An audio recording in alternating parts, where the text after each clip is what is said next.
तो दोनों हाथों को जोड़ेंगे महाराज श्री के पावन चरणों में। हे महाराज श्री नमोस्तु नमोस्तु नमोस्तु। हे महाराज श्री इच्छामी इच्छामी इच्छामी। सबसे पहले पुरुषोत्तम जी गर्ग केकड़ी से हैं, जो लगभग 150 यात्रियों के साथ में यहाँ पर आए हुए हैं केकड़ी से। वो खड़े हो जाएं। नमोस्तु गुरुवर। हमारे मिसेज चंपा देवी ने चारित्र शुद्धि के उद्यापन में आपकी पुस्तक जो है जैन तत्वविदा, उसकी 200 पुस्तकें उपहार स्वरूप लोगों को भेंट की थी, जो लोगों ने अब तक लोग बाग उसकी सराहना करते हैं। गुणातीत की रचना एक हमारी कल्पना के बाहर की चीज है, जो विश्व में अद्वितीय है, जिसमें गुण स्थान से लेकर। हाँ बोलिए महाराज जी, मेरा प्रश्न यह है कि आपकी पुस्तक के अंदर एक अंक आया है कि सम्यक दर्शन अंक है और ज्ञान चारित्र 0 है, तो क्या महाराज श्री चारित्र का महत्व दर्शन से कम है? आपका जो सवाल है बिल्कुल सही है। मैंने स्पष्ट लिखा है कि सम्यक दर्शन अंक है और ज्ञान चारित्र शून्य। शून्य का मतलब मूल्यहीन नहीं, शून्य का मूल्य है, पर कब? जब अंक के साथ हो। समझ गए? अंक के अभाव में 0 तो 0 है, शून्य सब शून्य है। सम्यक दर्शन के अभाव में तुम कितना भी ज्ञान पालो, कितना भी तप और चारित्र का आचरण करो, वो फलीभूत नहीं होगा। सच्चे अर्थों में सम्यक दर्शन के अभाव में ज्ञान और चारित्र सम्यक कहलाते ही नहीं। इसलिए हम अपने ज्ञान और चारित्र का परिष्कार करें, पर सम्यक दर्शन की धार के साथ, जिससे हमारा जीवन का पथ प्रशस्त हो सके। बस एक ही पीछे। भूपेंद्र जी काला खाते गांव। हे स्वामी नमोस्तु नमोस्तु नमोस्तु। स्वामी जी, बहुत दिनों से एक जिज्ञासा मन में लेकर बैठा हूँ, आपसे समाधान चाहता हूँ। स्वामी जी, अपन जैसे हम लोग कलश करने जाते हैं, तो कलश में एकदम गंधोदक भी दूसरी जगह का, जैसे कि दूसरे मतलब जो सब लेते हैं वो रखा हुआ रहता है, तो अगर जैसे वो लेकर बाद में कलश कर सकते हैं कि नहीं? मतलब वो गंधोदक कोई तो कहते हैं बिल्कुल शुद्ध रहता है, और अगर हाँ स्वामी जी। पहले तो मैं तुम्हारे माध्यम से पूरे खाते गांव के लगभग 300 लोग हैं, सबको आशीर्वाद देता हूँ। बोले खाते गांव के विश्वनाथ भगवान की।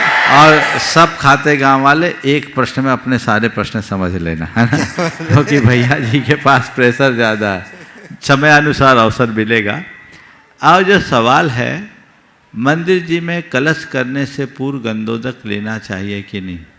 अरे भैया, जब तुम कलश कर रहे हो तो पहले कलश कर लो, फिर गंधोदक लो ना, ज़्यादा अच्छा है। दूसरों के कलश के बाद तुम गंधोदक ले रहे हो। आप बताओ, अभिषेक की प्रक्रिया में गंधोदक अभिषेक के बाद है कि पहले? क्यों भैया जी, गंधोदक का छंद कब आता? अभिषेक के बाद कि पहले? तो तुमने अभी अभिषेक किया नहीं है, गंधोदक ले रहे हो। दूसरे ने किया, तुमने थोड़ी किया। जब मैं पहुंचा हूं और मुझ में अभिषेक करने की पात्रता है, तो उस दिन पहले अभिषेक करूंगा, फिर गंधोदक लूंगा।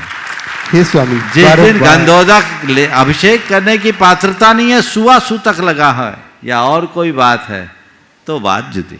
ठीक है स्वामी जी, वो पात्र से दूसरे मतलब भगवान का फिर बात कर सकते हैं कि नहीं? कर सकते। नमोस्तु सब, नमोस्तु सब। प्रश्न के लिए ऋषिका। महाराज जी, एक शंका है। हम किसी भी चीज़ की इच्छा करते हैं या मांगते हैं तो वो मिथ्यात्व कहलाता है, और शांति धारा में हम वही चीज़ मांग रहे हैं या व्यापार वृद्धि वगैरह चीज़ें मांग रहे हैं, तो वो मिथ्यात्व है या सम्यक्त्व है? बहुत अच्छा सवाल। हम किसी चीज़ को मांगते हैं, वो मिथ्यात्व, और सबके लिए मांगते हैं तो समीचीन। क्या बोल रहे हैं? अपने लिए मांगना तुम्हारी कांक्षा है, सारे संसार के लिए मांगना शुभ भावना। तो महाराज जी, उसमें तो मेरा घर भरे, तुम स्वार्थी हो गए। सारा संसार भरा पूरा रहे, कोई भूखा न रहे, धर्म ध्यान। तो क्या बोलो? मेरे घर शांति ना हो, सबकी शांति हो। समझ गए? तो जब हम सबके मंगल की कामना करते हैं, सभी सुखी रहे, ये स्वभाव है क्या? स्वभाव। सब धन धान्य से समृद्ध रहे, कोई स्वभाव है क्या? स्वभाव। गुरुदेव ने कहा हरी भरी दिखते रहे धरती चारों ओर, शुभ भाव है कि अशुभ भाव? तो दृष्टिकोण का अंतर है, इसलिए हम किस दृष्टि से बात कर रहे हैं ये समझना चाहिए। ठीक है ना? बहुत बढ़िया। नैनिका कासलीवाल भिलाई। नमोस्तु महाराज जी।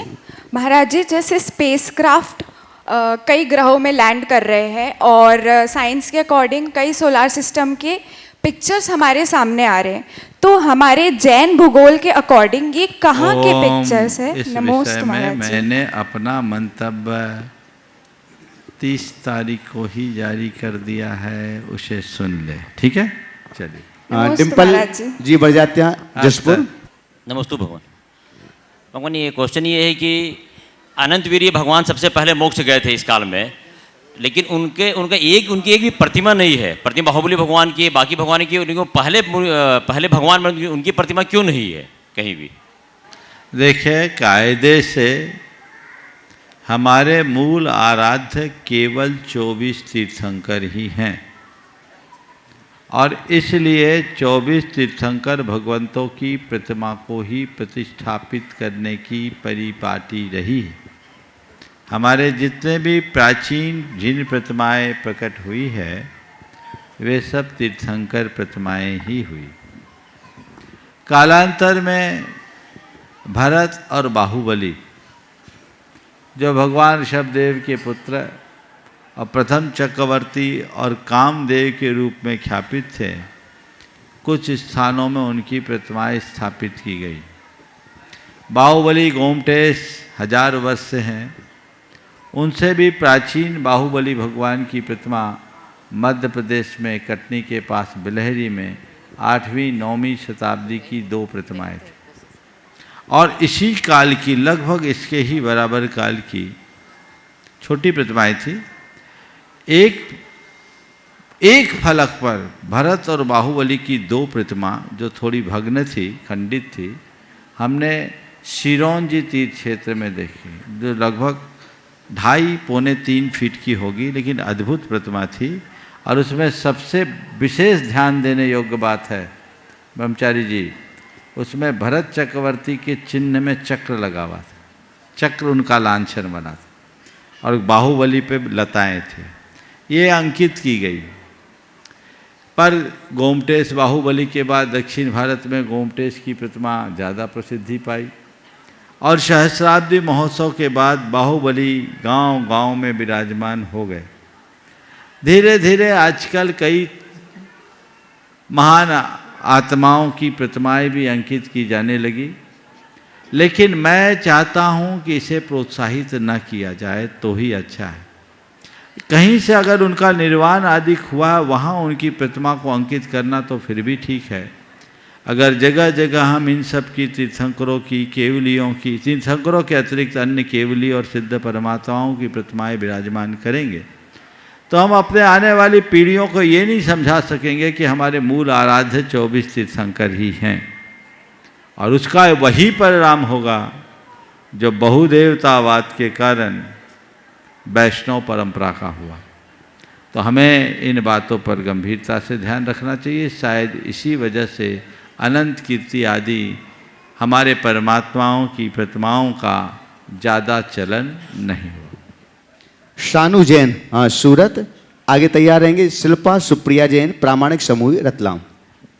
मुझे शंका है महाराज श्री, कहते हैं जहाँ निराकुलता है वहीं धर्म है, तो जैसे हम सभी पूजा पाठ करते समय आकुलता करते हैं तो वो अधर्म है या धर्म है?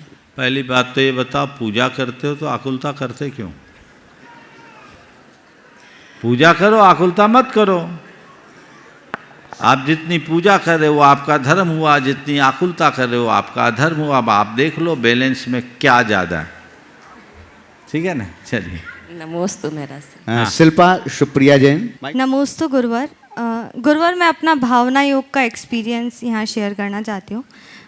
करीब 3-3.5 महीने पहले मेरा बहुत बुरा एक्सीडेंट हुआ था, और उस टाइम मेरी हालत बहुत क्रिटिकल थी कि मतलब डॉक्टर्स ने मुझे रेफ़र कर दिया था कि मैं बचूंगी या नहीं, पर उस टाइम मैं बची, और हालत इतनी क्रिटिकल थी कि मैं प्रॉपर बेड रेस्ट था। तो मेरी हमेशा से ये सोच थी कि मुझे किसी पे डिपेंडेंट नहीं रहना है। तो अभी मैं यहाँ पे आई हूँ, तो इससे पहले मैंने डॉक्टर्स को अपने एक्सरे वगैरह चेक करवा के आई, तो डॉक्टर शॉक में थे कि आप बिना सपोर्ट के चल कैसे रहें, क्योंकि ये था कि पैर में और हाथ में इतनी चोट थी कि मेरे को ना वॉकर दे सकते हैं ना कुछ, पर फिर भी मैं चल पा रही हूँ। और उन्होंने ये कहा कि आप अगर शिखर पे भी वंदना करने जाएंगे तो आपकी अगर कंडीशन सही हो तो जाना, पर एक्सरे में अभी तक बोन नहीं जुड़ी है, पर मैं खड़ी हूँ और मैं कल वंदना करके लौटी हूँ और बहुत अच्छे से, मुझे अभी कोई तकलीफ़ नहीं है। मतलब चोट बहुत गहरी है, पर मैं ये कहना चाहती हूँ कि मैंने लगातार भावना योग किया और नमोकार मंत्र का लेखन किया और सोच हमेशा पॉजिटिव ही रखी कि मुझे किसी पे डिपेंडेंट नहीं होना है, पूर्ण रूप से स्वस्थ होना है। और इसके लिए मैं कहना चाहूँगी कि मेरी इस पॉजिटिव सोच में सबसे बड़ा योगदान आपका और मेरे दोनों परिवारों का है, जो हमेशा मेरे साथ थे। आपका बहुत बहुत आभार महाराज जी। और मेरा एक प्रश्न है कि लाइफ में जो होता है वो किसी एक रीज़न से होता है, चाहे वो खुशी हो या दुख हो। जैसा मेरा आपके साथ या प्रामाणिक समूह से 5 साल पहले जुड़ना, तो उस टाइम मैं ऐसे ही जुड़ गई थी कि ठीक है आधा या 1 घंटा देना है तो जुड़ जाते हैं कि क्या लग रहा है अपना। पर आज वो रीज़न समझ में आया कि जुड़ी हुई तो मतलब ये अगर मेरे हाथ में पैसा दे के आए या कुछ दे के आए ना तो भी मैं नहीं छोड़ूं, अब ये समझ आ रहा है। तो उसका रीज़न अब समझ आया। तो क्वेश्चन ये है कि लाइफ में हैप्पी और सैड सिचुएशन आती है, तो हम ये चाहते हैं कि सैड सिचुएशन तो रहे ही नहीं हमारी लाइफ में और हैप्पी हमेशा रहे, पर ये पॉसिबल नहीं है। तो उस टाइम मन को कैसे संभालें कि ये किसी रीज़न से आई है तो हैप्पी में भी ज़्यादा हैप्पी नहीं रहो या ऐसी सिचुएशन क्रिएट करो कि वापस से आ सके। तो उसके लिए आपका मार्गदर्शन चाहिए महाराज जी। नमस्ते महाराज। देखिए, पहले तो मैं तुम्हें फिर से आज आशीर्वाद दूंगा कि मौत को हरा करके तुम बाहर आई हो, और इसमें भावना योग तो निमित्त बना ही, मूल तुम्हारा मनोबल रहा है, तुम्हारे अंदर की श्रद्धा रही। भावना योग हमारे मनोबल को बढ़ाता है और भावना योग का प्रभाव पड़ता है केवल उन पर जो श्रद्धा भाव से उसे नियमित करते हैं। आए दिन ऐसे उदाहरण आप लोग सुनते हैं। हम अभी और भी कई लोग होंगे इस सभा में जिनके अपने अनुभव होंगे, समय समय पर आप सबके बीच प्रकाश में आएंगे। ये एक अभिनव प्रयोग है। अपने जीवन के किसी भी प्रकार के दुख संकट के निवारण के लिए आप इसका बहुत अच्छा प्रयोग कर सकते हैं। आपका सवाल है कि हम हर पल हैप्पी और सेटिस्फाइड कैसे रहे, मूल भाव तुम्हारे प्रश्न का यही है ना? जी महाराज। बस एक ही बात है, हम अपने आप को हैप्पी रख सकते हैं, सेटिस्फाइड भी रख सकते हैं। केवल एक बात को आत्मसात कर ले, वो क्या है? सिस्टम को एक्सेप्ट कर ले। क्या बोला मैंने? सिस्टम को एक्सेप्ट कर। अभी तुम यहाँ खड़ी हो, हैप्पी हो कि नहीं? जी महाराज जी। है ना? हाँ। तो खड़ी होने के कारण हैप्पी हो? नहीं महाराज जी। आप सब लोग बैठे हैं, तुम खड़ी हो? नहीं महाराज जी। खड़ी होना कष्टकर भी है कि नहीं? नॉर्मली तो कष्टकर है। एक आध घंटे खड़े करा दिया जाए तो कष्ट लगेगा। जी महाराज। लेकिन अभी तुम्हारे उत्तर को मैं अगर लंबा दे दूं तो तुम लंबे समय तक भी खुशी खुशी रहोगे कि नहीं? जी महाराज। बल्कि तुम्हारी खुशी कुछ बढ़ भी जाएगी कि देखो महाराज ने मुझे कितना ज़्यादा कवरेज दिया है ना। क्यों? खड़े होने के कारण या खड़े होने की बात को स्वीकार लेने के कारण? किस कारण? एक्सेप्ट करने। एक्सेप्ट किया ना। एक्सेप्ट क्यों किया? कि शंका समाधान का सिस्टम यही है कि जो सवाल करता वो खड़े होकर पूछता है ना? तो तुमने इस सिस्टम को एक्सेप्ट, सिस्टम को स्वीकारा, इसलिए खड़े होने में भी तुम्हें कोई तकलीफ नहीं है बल्कि प्रसन्नता है। हाँ, अगर कोई तुम्हें दंड स्वरूप कहे कि तुम्हें 10 मिनट तक खड़े रहना, तो फिर क्या होगा? तकलीफ हो जाएगी ना। जी महाराज। तुम एक को खड़े करूं और बाकी सबको खड़े ना करूं, सबको बिठाल दूं, तो भी तकलीफ होगी। तो जो चीज़ सिस्टम के अंतर्गत है उस चीज़ को अगर हम सिस्टम को समझ लेते हैं तो हमें उस व्यवस्था को एक्सेप्ट करने में कोई कठिनाई नहीं होती क्या? तो बस ये संसार के पूरे सिस्टम को जानो और एक बात अपने हृदय में बिठाओ, सब कुछ केवल निमित्त नैमित्तिक संबंध है, संयोग है। हम सब केवल निमित्त हैं और ये नैमित्तिक है। हमारी भूमिका बहुत थोड़ी है, संयोगों के ऊपर निर्भर करता है। संयोग अनुकूल होते सब कुछ अनुकूल हो जाता है, संयोग प्रतिकूल होते सब कुछ प्रतिकूल होता है। इसलिए संयोगों के अनुकूल होने पर या प्रतिकूल होने पर मुझे दोनों को स्वीकार करना है। समझ गए? तो सिस्टम को समझकर चीज़ों को एक्सेप्ट करो और कुछ चीज़ों को इग्नोर कर दो। बस इतना ही तो काम करना है, ज़्यादा कुछ नहीं करना है। हर पल व्यक्ति प्रसन्न भी रहेगा, संतुष्ट ब्रह्मचारी सुमन दीदी और पाठशाला की सभी बहनें उनके साथ में खड़े हो जाएंगे। मुनीश्री जी के चरणों में हम सभी पाठशाला की बहनों को से बार बार नमोस्तु नमोस्तु नमोस्तु। महाराज जी, हमारी बहनों की तरफ से एक क्वेश्चन है कि हमारी पाठशाला में पहले बहुत सारे बच्चे आते थे, लेकिन अब क्या होता है कि सुबह से 7 बजे से 3-4 बजे तक स्कूल रहता है और जैसे पाठशाला का टाइम होता है तो माता पिता उनको कोचिंग भेज देते हैं। तो बच्चों की संख्या दिन प्रतिदिन कम होती जा रही है। तो उनकी बच्चों के माता पिता को कैसे समझाया जाए कि वो अपने पाठशाला को ज़्यादा महत्व दें? लोग पढ़ाई की अपेक्षा थोड़ी आध घंटे की बस पाठशाला लगाते हैं कि वो थोड़ी संस्कारित भी रहे, पाठशाला भी चलती रहे। ये समाधान आप पहले तो मैं तुम्हारे साथ सब बहनों को आशीर्वाद देना चाहूँगा। नमोस्तु महाराज जी, नमोस्तु। जो अपना समय निकाल करके बच्चों को संस्कार डालने का सुयत्न कर रहे हैं। रहा सवाल बच्चों के पाठशाला के प्रति उदासीन रहने का, ना आने का, आपने कहा कोचिंग भेज देते और चीज़ों में भेज देते हैं। ये चीज़ें आज की आवश्यकता है। मैं नहीं कहूँगा कि कोचिंग और अन्य क्लासेस में न भेजें। आज उन सब को बंद करने की जगह बच्चों के इंटरेस्ट को क्रिएट करने की ज़रूरत है। बच्चों में हम पाठशाला के प्रति इतना इंटरेस्ट क्रिएट कर दे कि बच्चे खुद अपने माँ बाप से कह बैठे कि हम पाठशाला मिस नहीं करेंगे, मुझे जाना ही है। जी, पाठशाला तो बच्चे आना चाहते, माता पिता मैं बात पूरी कर दूं। आपके यहाँ की बात नहीं कर रहा हूँ, आपके माध्यम से मैं सब जगह की बात कर रहा हूँ। तो सबसे पहला प्रयास हमारा ये होना चाहिए कि बच्चों का खुद का इंटरेस्ट क्रिएट हो।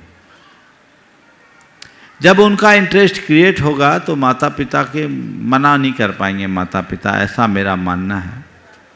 और उसके साथ साथ हम माता पिता से भी संपर्क करके बार बार जिनके बच्चे नहीं आते 4 जने चले जाओ, उनके यहाँ नाश्ता भी कर आओ और बच्चे भी ले आओ। 2-4 बार जाओगे तो ऐसा होगा। हमें याद है जब मैं बच्चा था, शाखा जाता था RSS की, राष्ट्रीय स्वयंसेवक संघ की, तो किसी दिन नहीं जाता था तो दूसरे दिन मुख्य शिक्षक घर आ जाता था। समझ गए? तो अपने आप जाना पड़ता था। घर के लोग भी बोलते थे जाओ। तो ये एक तरीका है। अगर नहीं आ रहे 2-4 पहुंच जाओ, इतनी तो व्यवस्था है कि जाएंगे तो कुछ मिलेगा ही, जाना कुछ नहीं है, लगना कुछ नहीं है।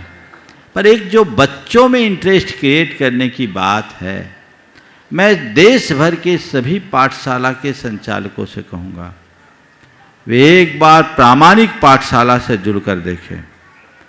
जिन पाठशालाओं से बच्चे भागते थे, अब बच्चे भागकर पाठशालाओं में आते हैं। टेक्नोलॉजी के साथ उन्हें हम धर्म का ज्ञान दें, खेल खेल में धर्म का ज्ञान दें, इस तरीके से कि वो उनके जीवन में उतर जाए। कम समय में बच्चों को पूरा हमें ज्ञान देने का मौका मिल सकता है। और ये बात भी आज हमें स्वीकारना चाहिए कि हम पूरे सप्ताह पाठशाला शायद नहीं चला पाएंगे, बच्चों के पास उतना समय नहीं है। और आज के बच्चे इतने शार्प है कि सप्ताह में 2 दिन भी आपने उन्हें ठीक ढंग से दे दिया तो काफ़ी कुछ ज्ञान अर्जित कर सकते हैं। और न केवल ज्ञान अर्जित कर सकते हैं, अपितु संस्कार भी कर सकते हैं। तो प्रामाणिक पाठशाला के लोगों से आप संपर्क कर सकते हैं।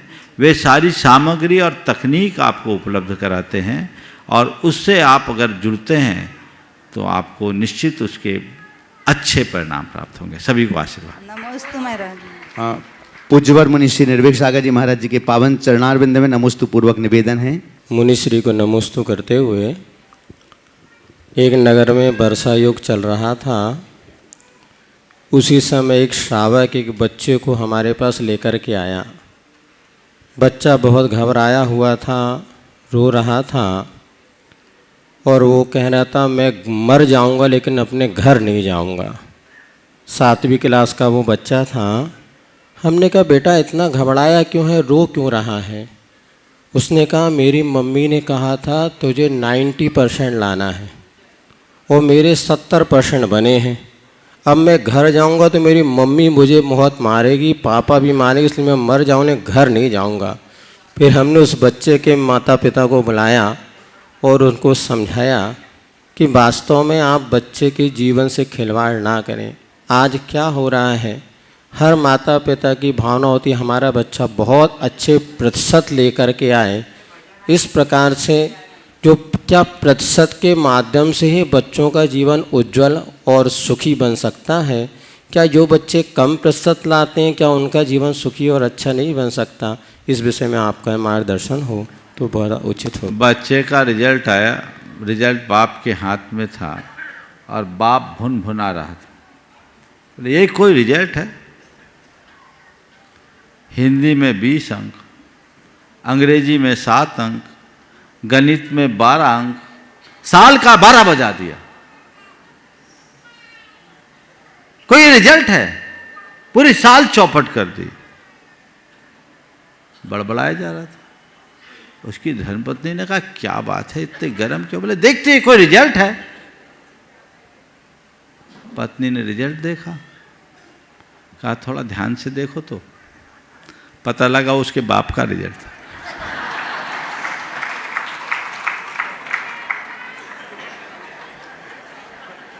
अरे भाई, तुम बच्चों से जो एक्सपेक्टेशन रख रहे हो पहले खुद को तो देखो कि मैं कहां हूं। और एक बात सदैव ध्यान रखना, रैंक और मार्क्स जीवन को आगे नहीं बढ़ाते, प्रतिभा निखरने से जीवन आगे बढ़ते।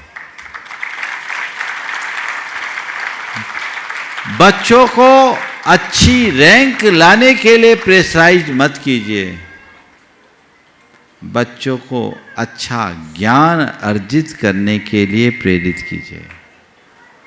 इसका जो दबाव है उसका दुष्परिणाम है कि आज बच्चों के द्वारा आत्महत्याओं जैसी घटनाएं आम होने लगी है, दिनों दिन बढ़ रही है। बच्चों पर इसका बड़ा बुरा प्रभाव पड़ता है, भावनात्मक दबाव आता है और वह उनकी प्रतिभा को भी कुंठित करती है और अनेक प्रकार के मनोकायिक रोग उससे उत्पन्न हो जाते हैं। इसलिए इनसे परहेज करना चाहिए, इनसे बचना चाहिए। जो माँ बाप अपने बच्चों पर केवल नंबर्स के लिए दबाव डाल रहे हैं वो अपने बच्चों के भविष्य से खिलवाड़ कर रहे हैं। हो सकता है कल कहीं उनके ही कारण उनका बच्चा विक्षिप्त हो जाए, डिप्रेशन का शिकार हो जाए अथवा सुसाइड जैसी घटना करने के लिए आतुर हो उठे। इसलिए ऐसा काम कभी नहीं करना। बच्चों को पढ़ाओ, मन लगा करके पढ़ने के लिए कहो। और एक बात बताऊं, जितने लोग आगे बढ़ते हैं वो रैंक होल्डर होते हैं ऐसी बात नहीं है, प्रतिभावान लोग होते हैं। तो अंक के लिए, अंक पाने के लिए पढ़ाई मत कीजिए, हृदय में कुछ अंकित करने के लिए पढ़ाई कीजिए। अंक पाओगे वो एक सर्टिफिकेट भर बनेगा, लेकिन अंकित करोगे वो तुम्हारे जीवन को आगे बढ़ाने का आधार बनेगा। इसलिए कोई भी माँ बाप ऐसा बिल्कुल नहीं करना, बच्चे पर इस तरह का दबाव देना कतई उचित नहीं है। आगे बढ़ने दीजिए।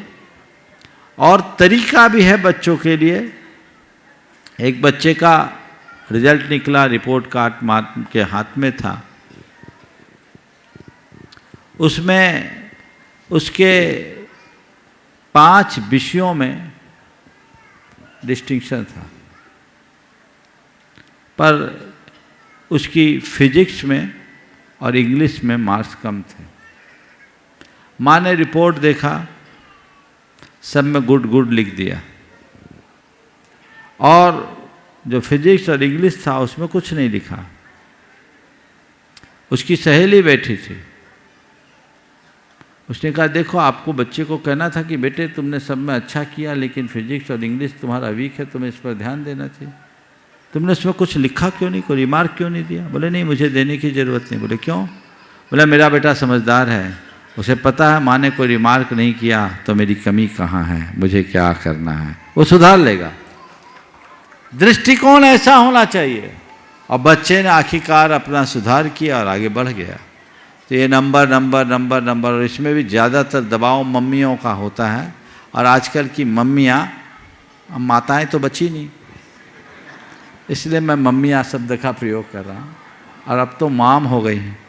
तो आजकल की माएँ, सुधार लेता हूँ, दूसरों से तुलना करती है।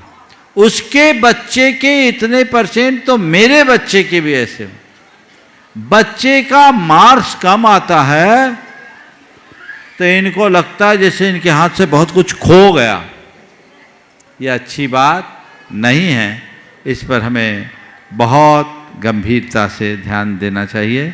महाराज श्री ने आज बहुत ही गंभीर विषय को उपस्थित किया। हिमांशु जैन शपथनिक खड़े होंगे, आर्किटेक्ट हैं विदिशा से, और इस गुणायतन के जो आर्किटेक्ट हैं चंद्रशेखर जी, उनके भतीजे हैं। एक बार, क्योंकि संपूर्ण गुणायतन का जो भी आप निर्माण कार्य देख रहे हैं वह चंद्रशेखर जी ही देखते हैं, जो संपूर्ण गुणायतन के आर्किटेक्ट हैं। वो अपना प्रश्न यहाँ पर रखेंगे। उसके महाराज श्री के चरणों में मेरा और मेरे पूरे परिवार की ओर से बारंबार नमोस्तु नमोस्तु नमोस्तु। महाराज श्री, मेरा प्रश्न यह है कि धार्मिक क्रियाओं का हमारे जीवन में क्या महत्व है?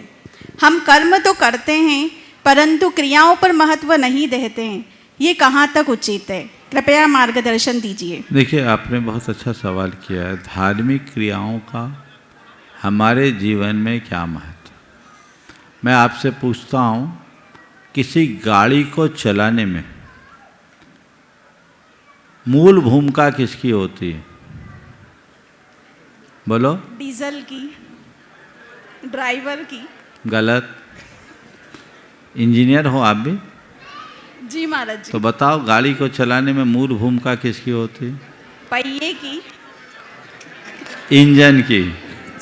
किसके? इंजन की। इंजन गाड़ी को चलाता है, लेकिन इंजन को गति देने के लिए फ्यूल होता है। और इंजन हो, फ्यूल हो, फिर भी अगर पहिया नहीं हो तो गाड़ी नहीं चलती। और पहिया भी हो, उसमें हवा ना हो तो गाड़ी नहीं चलती। तो आपके सवाल का उत्तर एक पंक्ति में मैं इतना ही देना चाहता हूँ। जीवन में धार्मिक क्रियाओं का वही स्थान है जो स्थान किसी गाड़ी के चलने में उसके पहियों की हवा का। नमोस्तु महाराज श्री, नमोस्तु नमोस्तु। हवा होगी तो गाड़ी चलेगी, हवा नहीं तो गाड़ी चलेगी नहीं। अपनी धार्मिक भावनाओं को उद्दीप्त करने के लिए व्यक्ति को सतत गतिमान होने की जरूरत है, और वह हवा हमारे मन में भरती है धार्मिक क्रियाओं के बल पर। ओ अगला चलेगा। निखिल जी रारा, अध्यक्ष विद्यायत्र समिति, सभी लोग खड़े हो जाएं एक साथ। आचार्य गुरुवर श्री विद्यासागर जी महामुनि राज की, समस्त मुनि संघ की जय। आज हम 300 यात्री यहाँ लेकर आए हैं गुरुवर, उनकी तरफ से एवं खातेगांव की समस्त जैन समाज की ओर से आपके चरणारविंद में सत्सत नमोस्तु नमोस्तु नमोस्तु। मेरा प्रश्न है, ओम रीम हरम नमः में ओम से आश्रय परमेष्टि, किंतु रीम एवं अरहम से पृथक पृथक आश्रय बताने की कृपा करें। देखिए, ओम तो पंचपरमेष्ठी का द्योतक है, प्रणवनाद है। ह्रीम ऐसे माया बीज है और 24 तीर्थंकरों का भी प्रतीक। अर्हम परमेष्ठी का प्रतीक है और वह अनंत अनाहत का द्योतक, केवल ज्ञान का भी द्योतक है। तो ओम ह्रीम अर्हम और नमः नमस्कार का प्रतीक। बिना आवाज के सभी अपनी जगह पर बैठ जाएं। पवन कुमार जैन, गुना। महाराज जी को चरवार नमोस्तु नमोस्तु नमोस्तु। महाराज जी, गांव में हमारा जैन मंदिर था, वहाँ की प्रतिमा सब गुना बड़े मंदिर में विराजमान कर दी। अब वहाँ पर बेदी पड़ी हुई है, तो बेदी खोद करके तो नदी में प्रभावित कर दी हमने। उस जगह का अब क्या करें महाराज जी? ये बड़ी गहरी समस्या है। मंदिर का विसर्जन कर दिया, अब स्थान का क्या करें? महाराज श्री जी, रक्षाबंधन पर्व पर हमारे गौरझामर नगर में विराजमान ज्येष्ठ श्रेष्ठ हरिका माँ दृढ़मती माता जी ने बहुत ही मर्म हृदय से रक्षाबंधन की 700 मुनिराजों के ऊपर हुई उपसर्ग की कथा सुनाई और सारे सभा के लोगों की आंखों से आंसू बह रहे थे।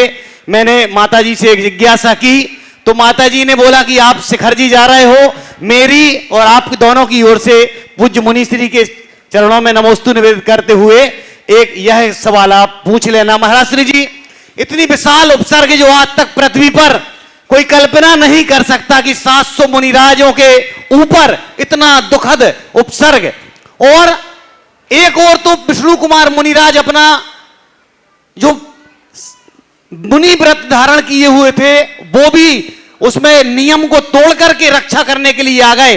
दूसरी ओर वह राजा पद्म राय कायर राजा, कौन सी मजबूरी थी कि वह मंत्रियों से, उन शरणार्थी मंत्रियों से रक्षा नहीं कर पाया? महाराज श्री जी, देखिए, राजा पद्म पूरे प्रसंग को देखकर लगता है कि वो कायर था, लेकिन वो कायर नहीं था। उस घड़ी वो निरुपाय था। उसकी दशा भी वही थी जो आम श्रावकों की थी। 7 दिन तक के लिए उसने अपना राज दुर्बुद्धि बलि को सौंप दिया। तब जब राजा अपना राज किसी को सौंप दिया तो वो राजा कहाँ बचा? उसकी एक ही गलती थी कि उसने प्रसन्नता के आवेग में वचन दे दिया था, जो नीति विरुद्ध बात थी।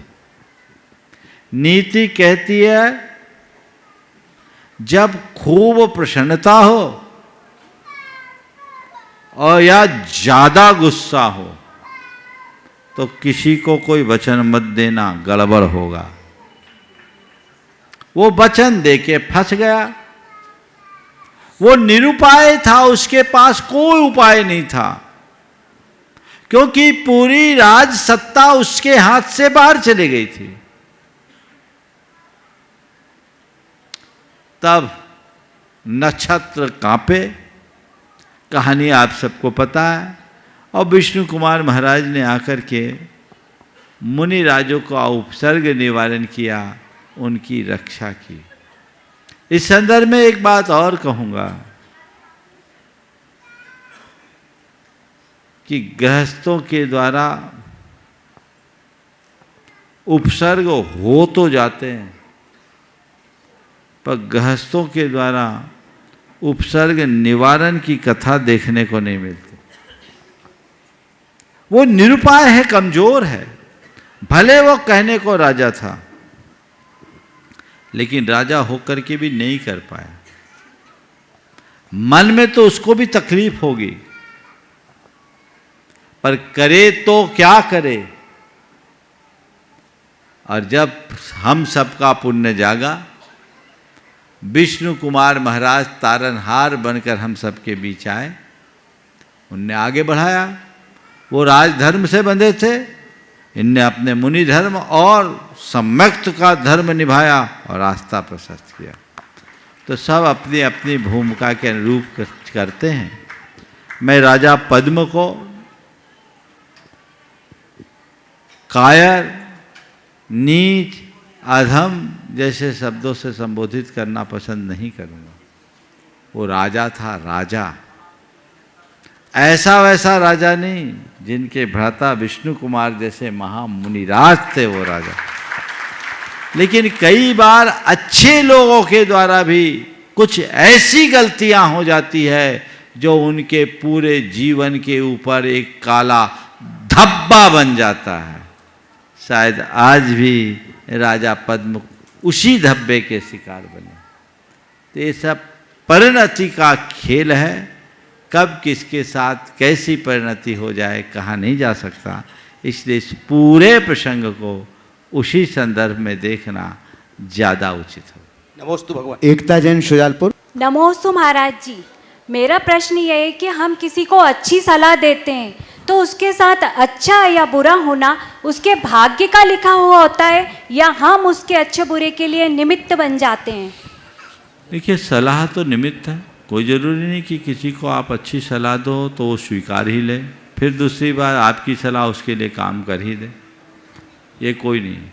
इसलिए सलाह अगर कोई मांगता है तो देना चाहिए, पर तभी जब वो मांगता है, बिना मांगे न दे।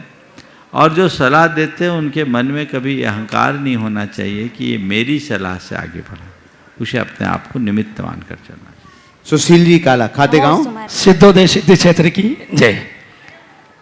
महाराज जी, एक छोटा सा प्रसंग। 2019 में अक्षय भगवंत नेमा और सिद्धोदय में विराजमान थे। जैसे ही आपका आगमन का सभी समाजजनों को मालूम पड़ा, उसी समय से कमेटी और सभी क्षेत्रवासियों में प्रसन्नता जाहिर करी और मन में प्रश्न आया कि महाराज जी का तो काफिला बहुत बड़ा है, इनकी व्यवस्था कैसे करेंगे। सभी लोगों के मन में डर भी था, प्रसन्नता भी। आपका जब आगमन हुआ महाराज जी, गुरुदेव के सानिध्य में इतनी विशाल पब्लिक क्षेत्र में पहली बार देखने को मिली। 20 से 22-25 हज़ार लोग करीब आपके उस अगवानी में थे महाराज। उसी समय एक प्रसंग और आया, वो भी हमने नेमावर में पहली बार ऐसा देखा कि युगल पड़गान, सिद्धोदय सिद्धि क्षेत्र की धरा पर पहली बार ऐसा युगल पड़गान हमको देखने को मिला महाराज। गुरु भक्त बोलो, कहना क्या चाह रहे हो? कहना है महाराज जी, आपके मन की जो उस दिन प्रसन्नता थी वो सभी के सामने आप कि ऐसा आपके लिए कितना अच्छा। भैया, मेरा काफिला तो बस हमारा काफिला नहीं है, हम तो गुरुदेव के काफिला के एक अंग हैं, समझ गए। और उसी काफिला में हमारे पास तो केवल पीछी कमंडल है, बाकी ये भीड़ वो आपकी है, आप लोग आते मैं क्या करो, आगे चले। इस प्रकार आज का सत्र यहीं पर पूर्ण होता है। बोलिए परम पूज्य आचार्य गुरुवर श्री विद्यासागर जी महाराज की जय।